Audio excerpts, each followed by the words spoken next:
Hey folks, welcome back. In this video, I'm going to share with you some techniques that you can use to draw spaceships or space vehicles.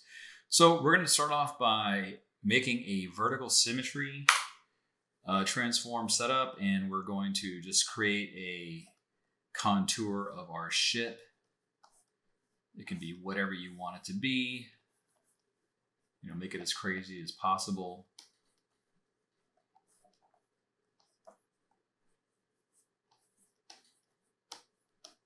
And the nice thing about the symmetry tool is when you draw on the, one of the sides, the other side automatically fills in. So we're just going to go ahead and create a shape that looks interesting, right? Okay, so the next part of the trick is to turn off the symmetry tool. And instead, now we're going to go ahead and scale this down so we have more room to work with. And we'll right click and we'll choose perspective. You'll grab either the top left or bottom left corner and you'll pull it out so it looks something like this. Next, what we're going to do is we're going to create some thickness for this particular device. So on the new layer, what we'll do is we'll kind of infer a point of perspective. We'll add some thickness.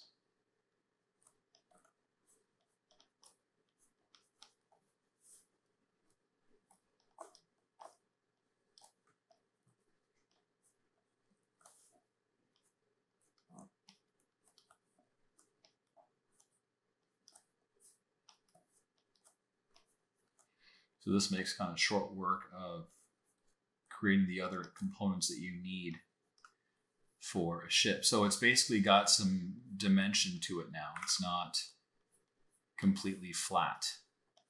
And yes, sometimes the perspective may look a little bit off here, like in this bottom one, it looks a little bit off. That's not a problem. I can just go ahead and cut it. I can redraw it.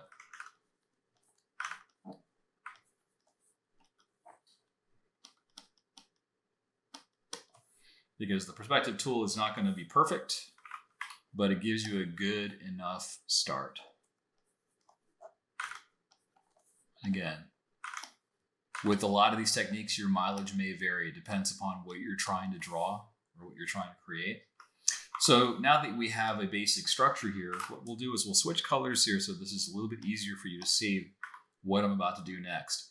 So we've got like an inferred, almost like 2-point perspective happening here. Like all these edges here are kind of going back to vanishing point number 2. All the lines over here are going to vanishing point number 1. So what we'll do is we'll go ahead and pick some area in the center here and just extend it out. Just draw a line like so. And then what you're going to do is you're going to now draw back to that point. So you can go ahead and create a contour of your choice. So I'll just go ahead and follow this contour right here. And what we're doing is we're creating the nose of the vehicle. And then we'll just do the bottom. Like so. And the reason why I'm doing this in a different color is not only to make it easier for you to see what I'm doing, but also it makes it easier for me to see what I'm doing. So it's very, very beneficial that way. So we've got now the bones of our ship. And now what we can do is all the parts that are not going to be directly visible, we can just use our lasso tool. So everything basically that's going to be concealed at this point is going to just be cut. And then I can merge those two layers in. And now I can start to add some detail. I can, make some of these transitions a little bit smoother. Maybe there's some kind of a air vent or some other structure like so.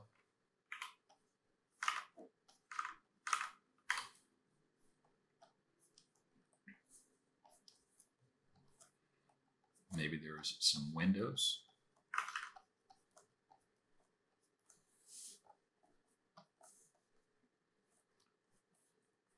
And you want to think about how the metalwork is going to, kind of like form. So I'm just going to indicate some rivets here.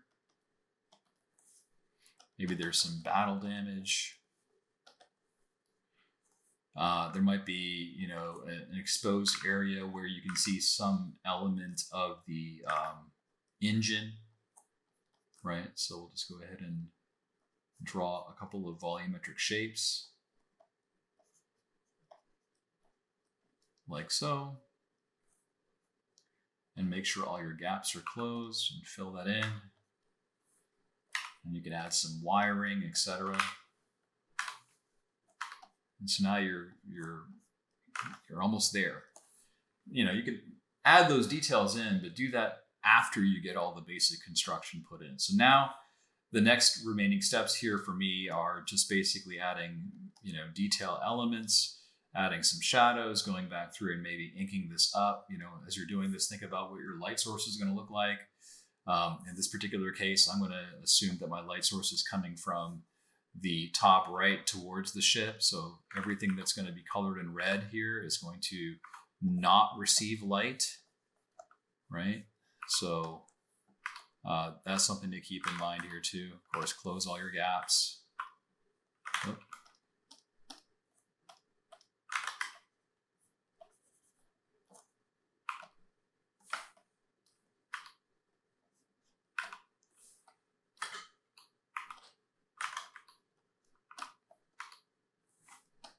And so now we have a structure in place that, is effectively a ship.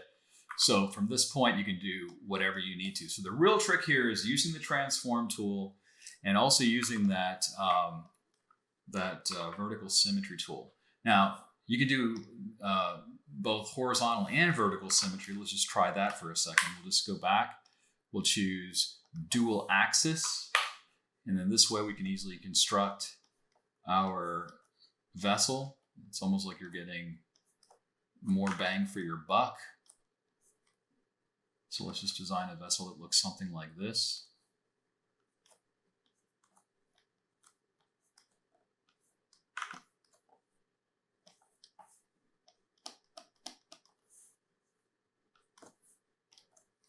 And the same concept will apply over here. We'll turn off the symmetry. We'll apply our perspective. We'll right click, we'll choose perspective. We'll grab one of the corners. And then we'll use the scale it down. And then what we can do is we can project. I'll do a different color for that.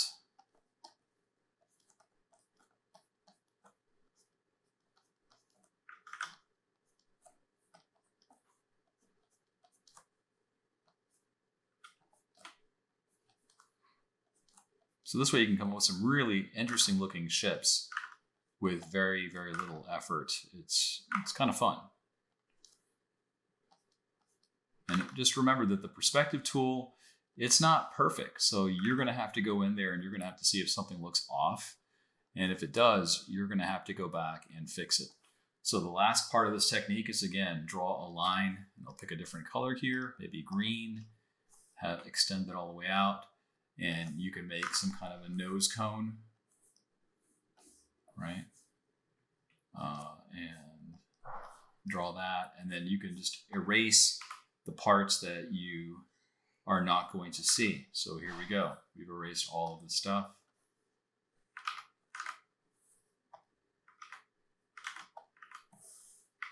And then just find a way to integrate all of that goodness in. So we've got something that looks like that. And voila, we've got this really interesting vehicle. You can add whatever details you want. You can carve into your shapes, remember. You don't have to keep them boxy. You can just always round things out. Really your imagination is your limit on this. So I hope you found this tip to be useful. Let me know what you think. Thanks so much for watching the videos. And if you can, leave a like. I would appreciate, if you enjoy these videos, if you could subscribe to the channel. Every subscription and like really helps the channel grow, and I can get the word out to more digital artists that are looking to level up their game. As always, thanks for watching, and I'll see you in the next video.